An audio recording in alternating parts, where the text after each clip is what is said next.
Daí, então, surgiu uma violenta discussão e sempre um violento golpe. Ele normalmente era espancado, muitas vezes apedrejado, ou então açoitado. Bem, então ele converteu uma multidão deles. Isso foi em Icônio, né? Depois de Icônio ele vai para Listra, né? Eu estou fazendo uma conta, acho que também não está errado aqui. Vai para Icônio e Listra. Em Listra, ele cura um coxo. Era um aleijado, um rapazinho tinha nascido aleijado. E logo entrando na sinagoga, ele vê um mocinho aleijado, ele cura o aleijado, fica sadio. Prestígio enorme.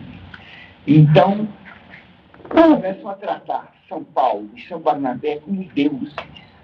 E como São Paulo é o que falava, e São Barnabé até então era mais autoridade, porque São Paulo era mais novo no cristianismo, então sempre os apóstolos diziam Barnabé e depois Paulo.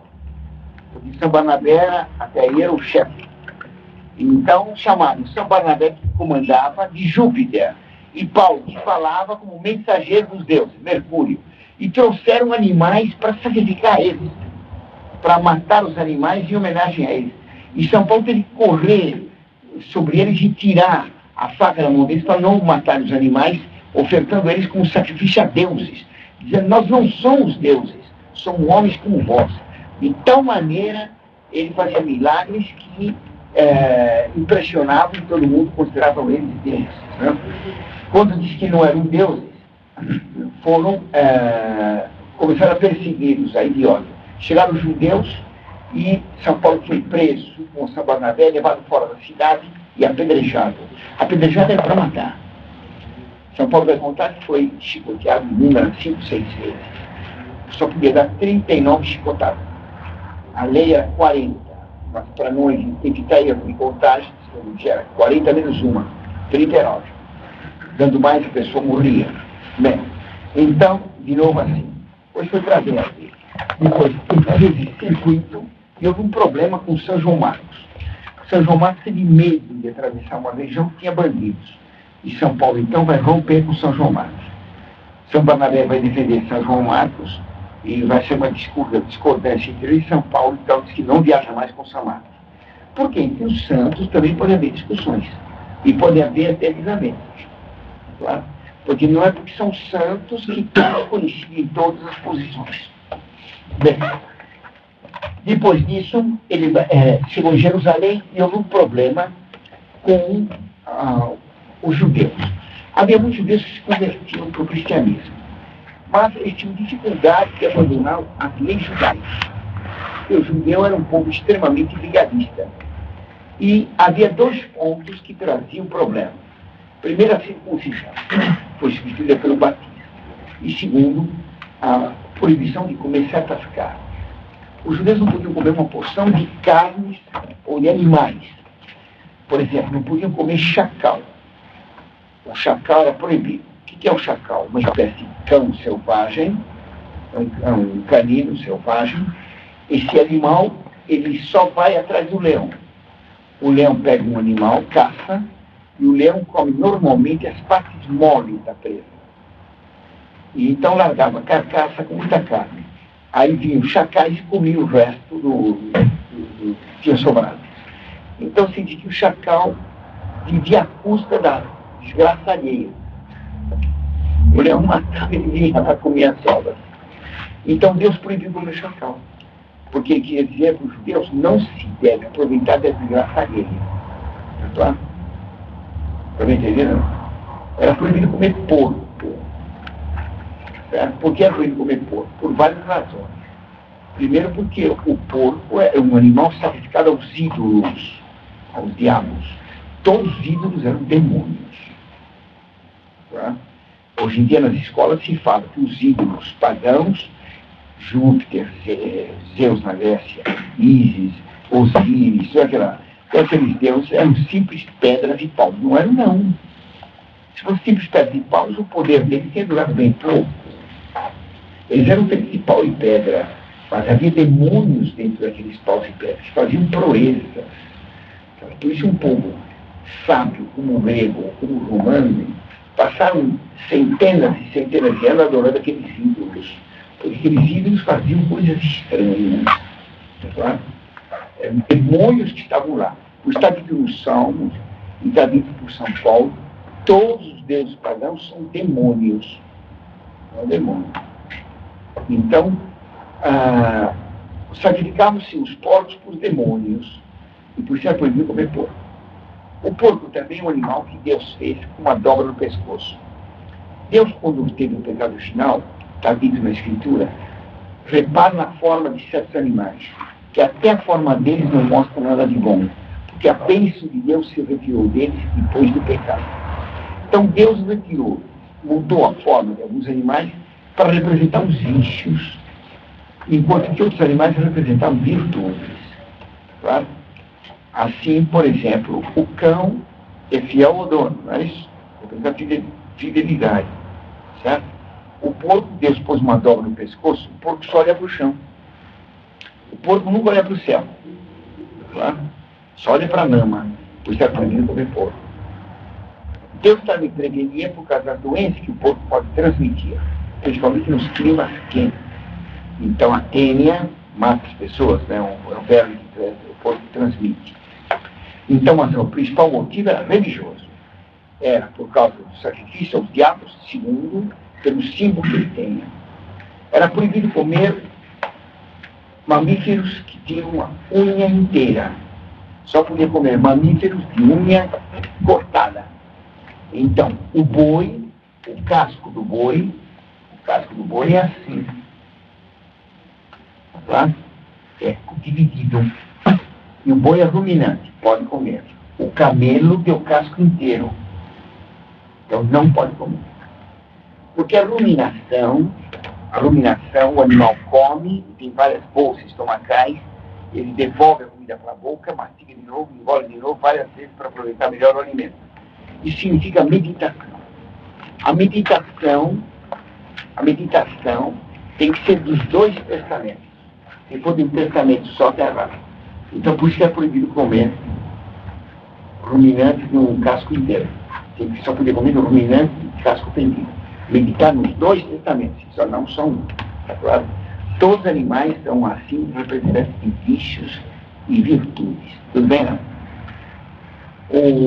Os judeus eram muito ciosos, até hoje são muito ciosos nesse respeito às leis alimentares. Acontece que o cristianismo veio para todos, Cristo veio salvar todos os homens, e a religião é para todos os homens, por isso que ele disse para os apóstolos, ide e ensinai a todos, não disse ide e dialogai, ide e ensinai, certo? Então, para todos, judeus e pagãos, certo? São Pedro, no começo, não queria falar com os pagãos. Um dia ele estava na cidade de Jope, que é no litoral da Palestina, e ele estava com fome. Pediu para fazer alguma comida, ele subiu para um quartinho para descansar e dormiu. Dormindo, ele teve um sonho. Ele via descer um grande lençol com todo um monte de animais proibidos de serem comidos. E Deus disse, tome e come.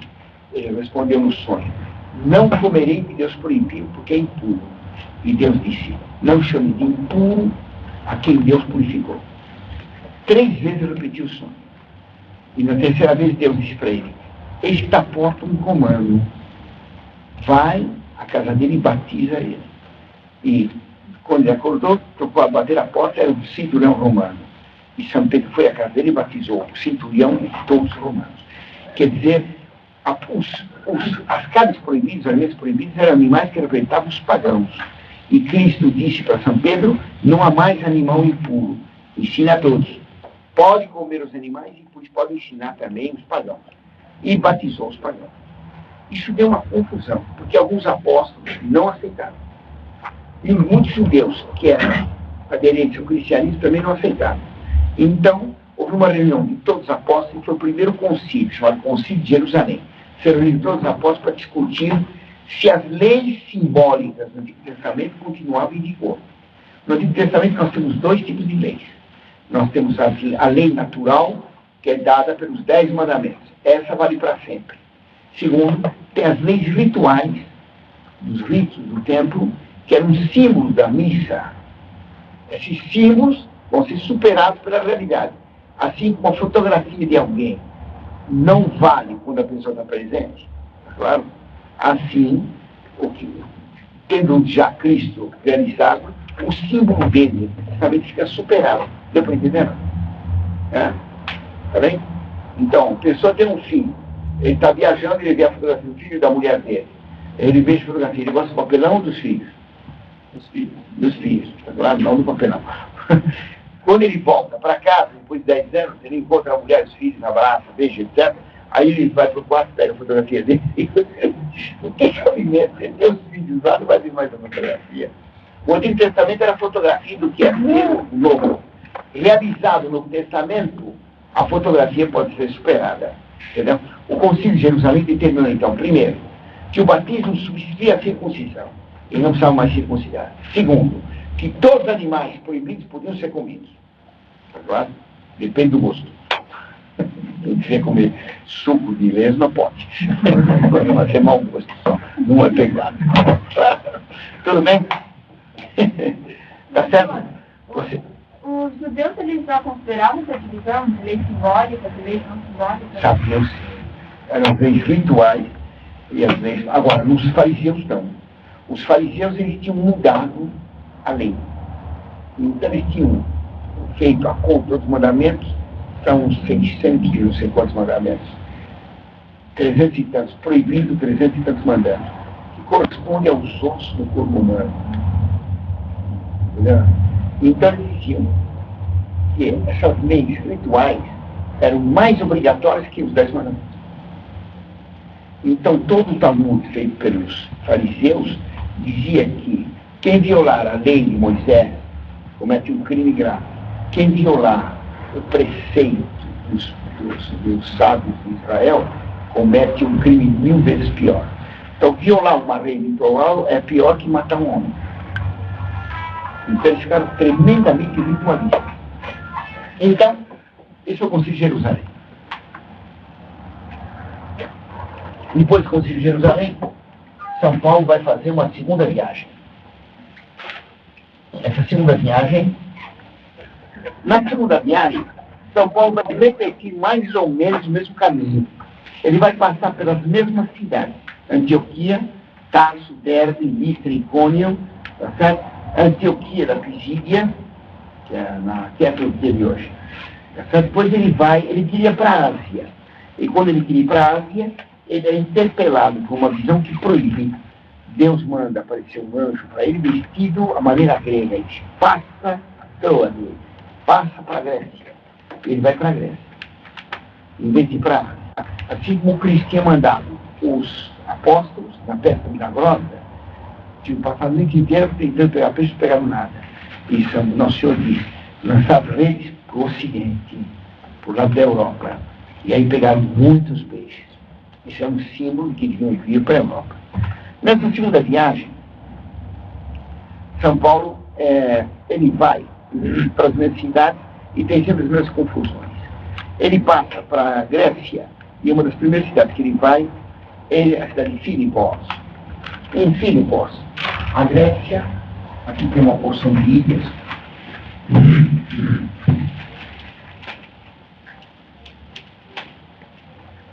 Aqui tem uma porção de ilhas, Filipos, e aqui está a Grécia. Então ele vai passar daqui para cá, tá? Aqui está Corinto. Aqui está Corinto. Aqui está Atenas. Ele vai para Filipos. Quando ele chega em Filipos, tem uma moça que é possessa. E essa moça possessa é explorada, uma escrava de um judeu que ganha dinheiro fazendo a moça fazer previsões. O diabo nela fazer previsões. E São Paulo, então, expulsa o demônio da moça, em nome de Cristo. E quando ele expulsa o demônio da moça, o patrão ficou furioso, porque ia perder agora a fonte de renda. E então vai denunciar a São Paulo aos judeus. E São Paulo é preso por denúncia e levado ao governador romano. Ele é posto injustamente na cadeia porque os judeus exigem do governador romano que prenda ele. O governador prende São Paulo, é posto na cadeia depois de ser chicoteado, não chicotadinhas leves, né? Arrancava a pele das costas. posto na prisão, amarrado num cepo, e quando ele está à noite preso lá, acontece um terremoto, toda a prisão cai, eles são libertados, as correntes se quebram, e então o carcereiro fica com tal medo que tira a espada para se matar, que ele vai ser condenado à morte por deixar fugir os prisioneiros.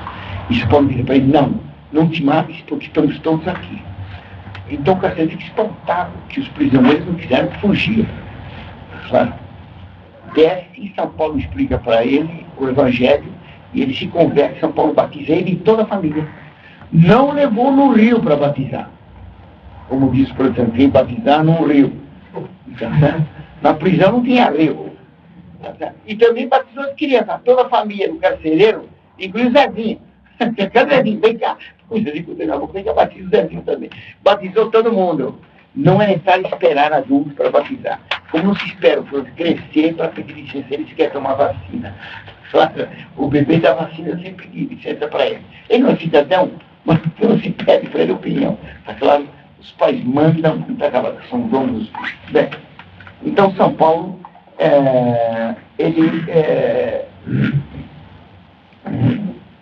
ele não foge e conversa com o carcereiro. Mas existe que o governador vinha pedir perdão para ele. Porque ele era cidadão romano, não podia ter sido preso nem chicoteado. O governador manda dizer que ele está solto. Não, solto nada. Vem aqui me pedir perdão. Então o governador vai lá e pede perdão. Ele vai embora. Porque São Paulo era cioso da honra. Nós devemos ser ciosos de nossa honra. Não devemos ser vaidosos nem orgulhosos. Mas aquilo que é de honra tem que se exigir. Claro? Em Filipos, ele vai ter uns problemas. Ele vai passar também para Colossos, uma cidade onde vai dar 2 problemas sérios. São Paulo falava muito da segunda vinda de Cristo e falava também do anticristo. Isso fez com que muitos colossenses pensassem que o fim do mundo seria próximo. Todos os cristãos no começo julgavam que o fim do mundo seria bem próximo. E São Paulo explica então que não, que ninguém sabe quando vem o fim do mundo. Tá? Também se preocupavam com o anticristo. Na segunda epístola aos Colossenses, São Paulo explica para eles que o anticristo estava vivo já naquele tempo, mas não se sabia quando ele viria. Que antes que viesse o anticristo, tinha que vir a grande apostasia, uma época em que quase todo mundo abandonaria a fé. Tá? Eu vim de conversar agora com um professor, amigo meu, que dizia, professor, o Santo Curadar dizia que uma cidade que fica 10 anos sem um bom padre, a cidade fica muito certa. Como é que fica o mundo depois de 40 anos do Concílio Vaticano II? Né? O que tem hoje é muito transformado num inferno. Esse professor dava num seminário. Ele perguntou o que é a missa. E todos os alunos, um só sabia que a missa era sacrifício, não sabia que era sacrifício de quê. Tá? Quantas pessoas morrem hoje sem sacramentos? A grande maioria. Sem confissão, sem extrema-unção, o padre não vai visitar nos hospitais. Todo mundo morre que nem morre cachorro. Nos hospitais agora não tem mais a imagem de Cristo, a televisão para distrair doentes. Em vez de pensar nas dores, tem que pensar em gozar a vida, primeiros consolos. O mundo todo abandonou Deus. Não há mais católicos. Vocês estão mais de uma paróquia aí. Quantos católicos tem lá? Para ser católico, você acredita tudo que existe na igreja. Quantos que acreditam no inferno? Poucos, né? Quantos sabem quem é Jesus Cristo? A maior parte não sabe. Eu perguntava para os nossos colegas estaduais quem é Jesus Cristo, ninguém sabia. Mas ninguém sabia quem é Jesus Cristo. É um homem lá. Não sabem nada. Nós somos pagãos. Tá? Pagãos endilhados, se batizar. O povo vive como pagão. Ninguém mais tem fé. Tá? Então, naquele tempo, se pensava que o dia vinha logo. E São Paulo explica que não. Tem que vir a grande apostasia. Uma época em que se vai abandonar, todo mundo abandonar a religião. Que parece hoje. Tá? Depois do concílio, se não me engano, 80 mil padres abandonaram a batina, casados. 180 mil freiras deixaram o convento. Não tem mais colégio católico. O colégio marista, em Recife, numa festa de anunciação da Nossa Senhora, apresentou o balé. Um anjo, um calçãozinho de balé, e a Virgem Maria de maiô, quase um biquíni, colante, né? E os dois dançando com aquelas perninhas para cá, para lá. O anjo e Nossa Senhora. Quer dizer, uma profanação. Aqui em São Paulo tem igreja com uma curva, certo? E em Salvador também. Certo? Então, onde que tem catolicismo? Você comprar um padrezinho, né? Padre que foi admitido no galinheiro. Foi aceito no galinheiro. Está de novo no galinheiro. Foi readmitido. Não, ainda não vai na missa, mas já está readmitido.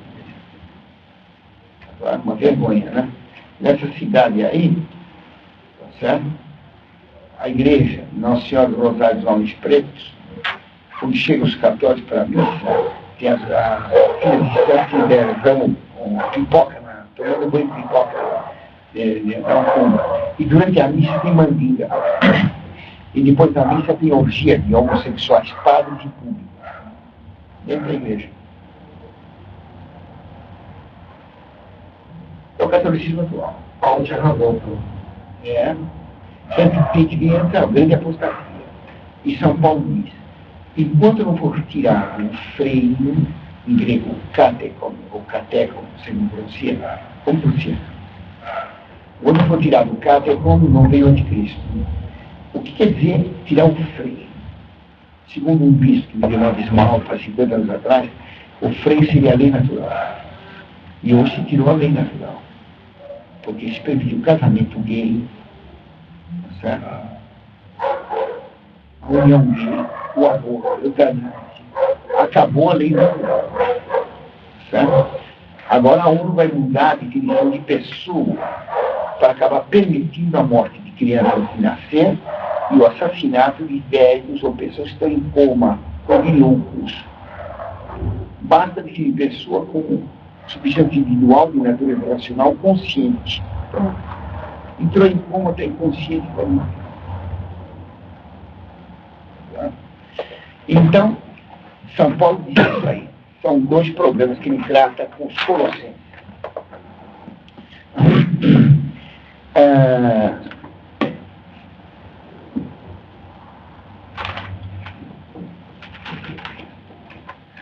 Em Tessalônica, ele vai 3 vezes seguidas, 3 sábados seguidos na sinagoga.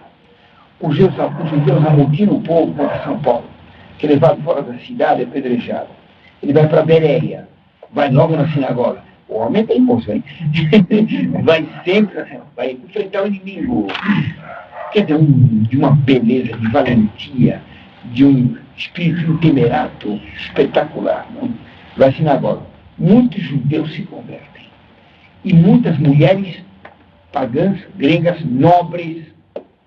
Então é mentira o que diz os teólogos da libertação, que os apóstolos convertiam gente do povo principalmente. Nada disso. Os apóstolos convertiam gente da alta classe. Pois todos os santos dos primeiros tempos têm nome nobre. Santa Cecília é de uma família nobre. Tá? São Sebastião, como é São Sebastião? Aquele outro... Oh, meu, o centurião, São Jorge, eram nobres romanos. Tá? Várias famílias nobres romanas se converteram ao cristianismo. Por isso, logo no começo do Império, Tertuliano diz: nós somos de ontem e nós enchemos vossas praças. Nós somos de ontem e nós enchemos vossas assembleias. Nós somos de ontem e os palácios estão cheios de cristãos. Nós somos de ontem e os exércitos estão cheios de discípulos de Cristo. Quer dizer, pegavam toda a sociedade, mas especialmente essa camada alta. Houve também escravos que se convertiam, porque também escravos têm alma. A gente também escravizar uma monstruosidade. Mas os apóstolos procuravam converter a alta sociedade. Convertendo a alta sociedade, o resto é expulsivo. Tá? Então, converter-se muitas mulheres nobres romanas, gregas, quer dizer. Os judeus, então, vêm das outras cidades do passado e atiçam o governador romano contra São Paulo. que é preso de novo, chicoteado de novo. Ele vai depois para Atenas.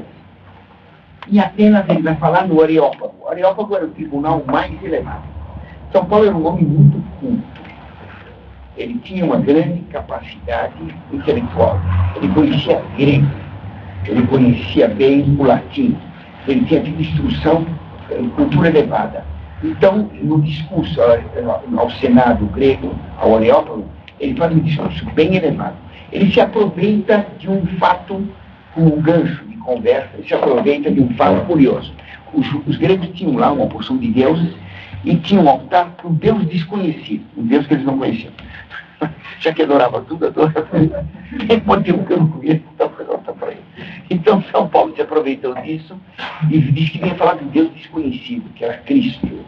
Então conta a vida de Cristo, a morte de Cristo e a ressurreição. Quando ele faz a ressurreição, os juízes de Atenas, o Areopagita, dão risada e falam, volta amanhã. Amanhã você fala de novo, quer dizer, vê se não perde tempo. Não vamos perder tempo com você. Volta amanhã e vamos discutir amanhã. Debochando. Então foi um fracasso. Só um homem se converteu no tribunal, chamado Dionísio, que vai ficar famoso, Dionísio Areopagita. E, segundo a lenda, ele vai para a França, Areopagita. Ele vai para a França e vai morrer perto de Paris com a cabeça cortada. É Marte. E vai ser o padroeiro da França. Esse Dionísio Areopagita vai ter um imitador dele, um simulador dele, no século XV, 500 anos depois. Um padre vai dizer que vai assinar o nome dele, para que os livros dele pudessem se espalhar mais facilmente. É o falso Dionísio, que vai ter uma importância enorme na história. Mas eu outro dia falo dele. Então, depois de Atenas, ele vai para Corinto. Corinto era uma cidade, a cidade dos corintianos. Era uma cidade corintiana. O clube era em homenagem a Corinto. Né? Corinto era uma cidade corrupta. Na Grécia dizia que alguém era corrupto, dizia, é tão corrupto quanto um coríntio. Tá? É muito ruim. São Paulo vai ficar 1 ano e 8 meses lá. Ele vai na sinagoga, converte judeus, briga com judeus, e vai ter um apostolado lá muito profícuo. Vai ter uma conversões enormes. Ali vão se dar problemas muito importantes. São Paulo tem 2 cartas depois para os coríntios. Ele vai embora. Vão se dar fatos muito importantes. Depois que ele vai embora, chega um judeu de Alexandria não sei se um judeu de Alexandria chamado Apolo. Alexandria é uma cidade muito um judeu de Alexandria chamado Apolo.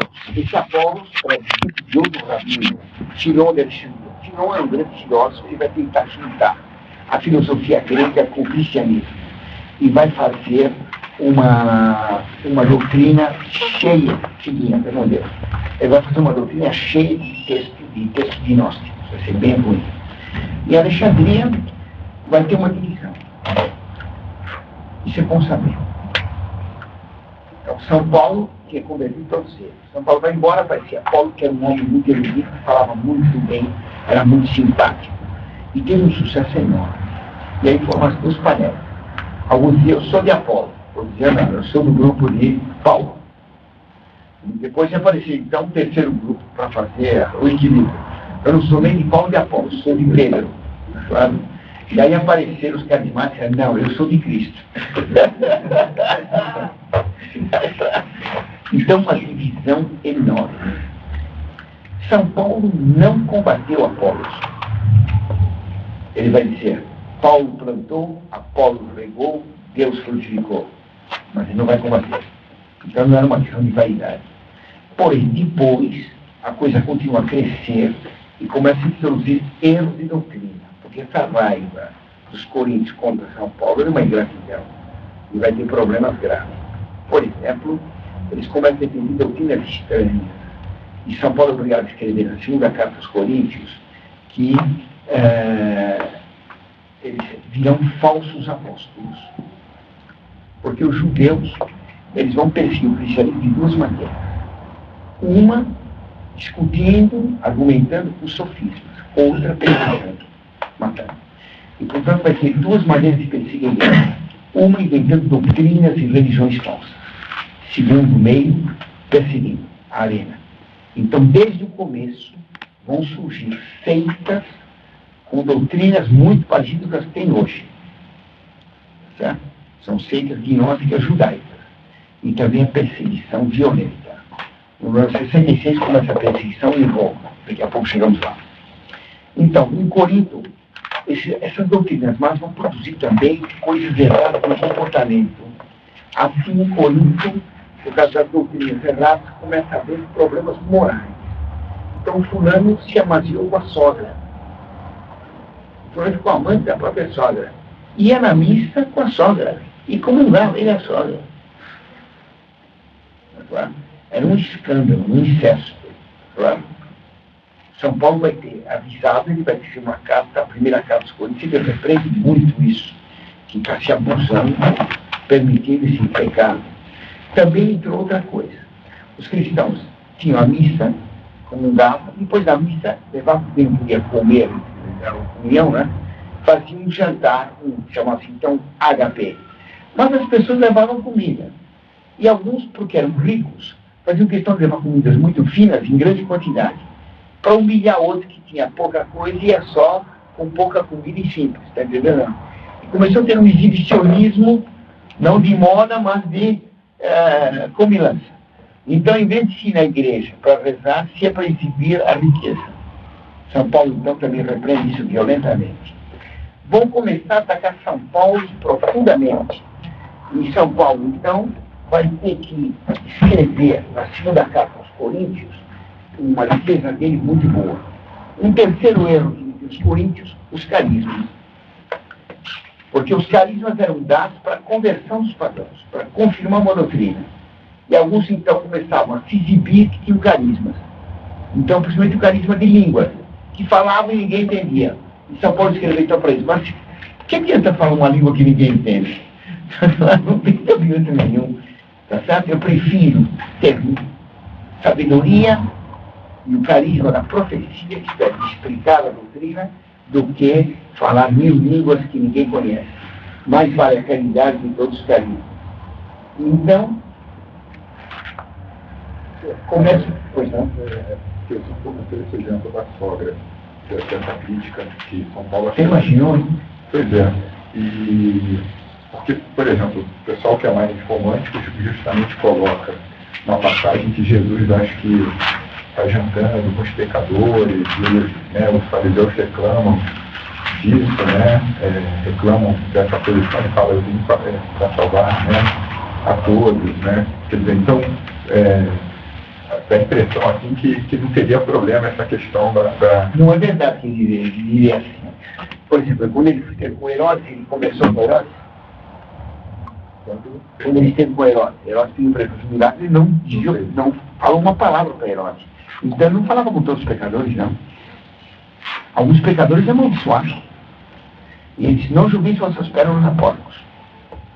Então, ele ia falar com os pecadores que ele sabia que podia converter. Porque falar com um pecador que você sabe que não vai converter, vai estar fazendo bobagem. Está perdendo tempo, certo? Compreendeu? Por isso ele fala com os pecadores para convertê-los. Mas os pecadores que ele vê que não tem emenda, ele amaldiçoa. Assim, os fariseus, malditos fariseus, que minha verdade não cabe em vós. Raça de víboras. Certo? Ele os condena. Os vendilhões do templo. Ele não entrou em diabo, olha, vai fazer o batimento. Não fez show. Pegou uma corda e chicoteou. Claro? São Paulo é obrigado, então, porque falam muito mal dele em Corinto, ele é obrigado, então, a se defender. Ele disse que vai falar como louco. Fala como insensato. Eles são judeus, eu também sou. Eles são israelitas, eu também. Eles são apóstolos, eu também. Eles sofreram, eu mais que todos. Claro. Então ele faz uma defesa dele mesmo espetacular.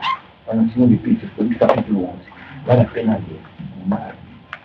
Então, São Paulo, ele se defende contra essas acusações.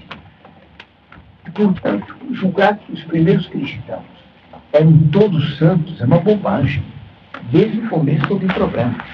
E é natural que acha, porque onde é um bem, o demônio sempre procura destruir. Tá certo? Eu vou poupar, porque está muito tarde, vou só dar mais 2 casos. Certo? São Paulo acaba sendo preso quando vai a Jerusalém e é levado diante do governador Félix. O governador Félix chama São Paulo, certo? Está no capítulo 25, eu acho, dos Apóstolos, que é o capítulo 26, que eu recomendo que leia. Ele vai falar com o governador Félix. Então, Félix está preso, São Paulo, o governador chama ele muitas vezes para conversar. E São Paulo explica o cristianismo para o governador romano Félix. E para a mulher dele, Drusila, que diz, a amante dele, não era mulher, a amante dele, Drusila, judia. Ué, a Bíblia é feita pelo Espírito Santo. Para que o Espírito Santo precisa anunciar que estava judia também ao lado dele? Para que contar essa fofoca? Entenderam? Não tem importância nenhuma para a revelação disso aqui. Tá certo? E São Paulo diz, explicando o cristianismo para Félix, eu sei, Félix, que tu conheces essas coisas. Como é que ele sabia? O governador Félix vai embora e é substituído depois pelo governador Festo. Pórcio Festo. E um dia chega também o rei Agripa. O rei Agripa. E Festo diz para o rei Agripa, eu tenho aqui um prisioneiro muito interessante, Paulo de Tarso. Então eles almoçam, e depois do almoço chamam São Paulo, que vem com as correntes, e começam a interrogá-lo sobre religião. E São Paulo explica o cristianismo. Em determinado momento ele se vira para Agripa e diz, eu sei, Agripa, que tu conheces nossas coisas, tu crês nos profetas, tu crês, Agripa, eu sei que tu crês. Como é que ele sabia? E diz, porque ao lado dele estava Berenice, judia. Uai, de novo o Espírito Santo fazendo uma fofoquinha. Por que o Espírito Santo, por que Deus colocou na Bíblia que esses 2 governantes romanos tinham ao lado deles mulheres judias? E para os 2, São Paulo diz, eu sei que tu crês. Como é que ele sabia? São Paulo tinha sido chefe dos fariseus. E ele sabia todos os romanos que eles estavam trabalhando para levar para o judaísmo. Claro. E o que mostra aqui que os judeus tinham no Império Romano uma penetração enorme para dominar o Império e usar o Império contra os cristãos. Claro. Tudo bem? Não? Eu estava passando muito tempo, eu só termino com uma coisa para entender. São Paulo depois, ele vai ser julgado e ele então apela para César. Como ele é cidadão romano, ele tem direito de ser julgado por César. Então sou obrigado a mandá-lo a Roma. Ele vai a Roma de barco, naufraga em Malta, quando eles se salvam, os marinheiros se salvam ele também, chegam à praia, todos molhados, tá certo? E com frio, então os marinheiros pegam gravetos para fazer uma fogueira e se aquecerem. Quando vão pegar os gravetos, um marinheiro vai pegar os gravetos e uma víbora pica o marinheiro. As víboras de Malta eram conhecidas como sendo muito venenosas. Toda a ilha tem serpentes muito venenosas. E as de Malta eram famosas porque eram mortais. Então o rapaz estava perdido. São Paulo então abençoou a víbora e ele não morreu. E desde então as víboras de Malta, nenhuma sogra de Malta, tem mais gente. Ele foi para Roma. Em Roma estava São Pedro. O imperador de Roma aquele tempo era Nero. Nero era um monstro. Era filho da mãe dele, né? E do pai dele. O que era raro em Roma naquele tempo. Então, a mãe de Nero chama-se Agripina. Ela tinha sido a mãe do próprio irmão. E o pai dele, Enobarbo. Quando eles se casaram, tiveram um filho, o Nerinho, né? O Enobarbo disse para ele, de mim e você só pode nascer um monstro. E nasceu Nero. Nero era um fulano horroroso. Ele tinha um orgulho enorme. Ele cantava tudo. Então, fazia questão de cantar. Ele também fazia isso. Por exemplo, ele matou a mulher dele, Otávia, matou o irmão dele, britânico, matou a mãe, Agripina, matou os professores dele, crime nominado. Um dos professores chama-se Bulo. Pôs fogo em Roma, dizem. Ele foi às Olimpíadas e ganhou todas as medalhas. Medalha de dança, canto, música, tudo. Qualquer coisa ele ganhava. Dança, né? Ele tinha uns gambitos naquele ponto de carro. E nas tribunas tinha os soldados com animadores do povo, era um bastão desse tamanho. Os atores que provavam que esse bom ficava na cabeça dos gregos, aplaudindo dela. Foi muito aplaudido. Ele uma vez tinha feito uma poesia sobre uma cidade de fogo, e a poesia saiu muito fraca. Ele percebeu que se nós pudermos, eu nunca vi uma cidade de fogo. Se Roma pegasse fogo, porque se Roma pegasse fogo, eu faria uma cidade de mármore, em vez dessa favela de madeira aí.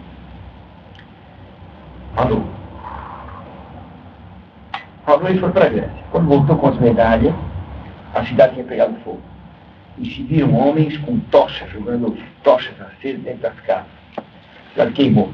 Ele foi andando devagar porque ele queria ver um incêndio no apogeu. Mandou fazer uma torre de madeira para ele ver do alto. Ele chegou à noite, o incêndio mais bonito à noite.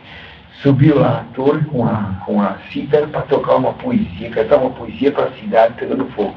Embaixo o pessoal ululante de ódio. Ele se divertiu com a quentura que ele estava. Ele estava enfriando fogo. Então um motim embaixo, tropa segurando o povo e iam pegar o Nero. Mas por que eles estão raivosos? O senhor queimou a cidade, eu queimei a cidade. Ele não tinha queimado a cidade. Ele disse que queria ver a cidade de fogo. Alguém escutou. E pôs fogo na cidade. A culpa ia cair em quem? Não, Nero. Por que os cristãos? E Nero, ele falou que se a cidade pegasse fogo, pegou, tinha gente que pôs fogo, foi ele. Eles não foi. Alguém escutou e pôs fogo na cidade. Claro. No dia seguinte foram os rabinos falar com Nero. E quem tinha posto fogo na cidade eram os cristãos. E Nero, então, mandou perseguir os cristãos, porque ao lado de Nero estava a mulher dele, a mãe dele, Popéia, judia. Claro? Então, os cristãos foram caluniados de ter posto fogo na cidade. Os romanos eram um povo politeísta, eles aceitavam todos os deuses. Há em Roma, até hoje, o Panteão, que é um templo de todos os deuses. Eles colecionavam todos os deuses. Faltando um deus, eles mandavam roubar. Tem um deus na Bitínia, certo? Eles mandavam uma tropa lá roubar a estátua de Deus para pôr no panteão, completar a coleção. Eles julgavam que controle todos os deuses protegiam a eles. Apareceu um novo deus, por isso eles queriam controlar. Não se sabe até hoje por que os romanos mataram os cristãos. Os romanos eram um povo advogado, um povo jurista. Tá? Tudo faziam pela lei. Não se conhece lei que determinou a morte dos cristãos.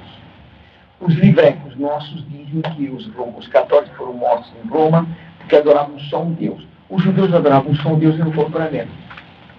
Dizem os livros que os cristãos não recusavam adorar o imperador. Os judeus não adoravam o imperador e não foram para a arena. Por que os cristãos não foram para a arena? Não se sabe. Mataram 2 milhões de cristãos. Foi no ano 66. Foram mortos São Pedro e São Paulo no mesmo dia. São Pedro foi morto na cruz. Ele fez questão de se pendurar ao contrário, cabeça para baixo. Enquanto São Paulo exigiu não ser crucificado, porque era cidadão romano, mas ser decapitado. Ele foi decapitado fora da cidade, em um lugar chamado Trefontane, porque a cabeça dele caiu, bateu 3 vezes e nasceram 3 fontes. Tá claro?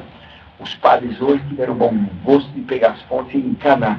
Então tem 3, em vez de 3 Trefontane, 3 fontes, tem 3 torneirinhas. 3 rubinetes. Nesse mesmo local, depois, foi morta a Legião Tebana. 6.000 católicos foram massacrados por serem católicos. 6.000. Nesse lugar, em Trefontane, fora de Roma, tem lá o altar onde São Paulo, São Bernardo, rezou missa no ano 1200, mais ou menos. Ele rezou missa lá, e então, quando estava fazendo missa, ele viu uma visão, milhões de almas saindo do purgatório e indo para o céu, por causa da missa. Então, esse altar tem o nome de A Porta do Céu, Yad Vashem.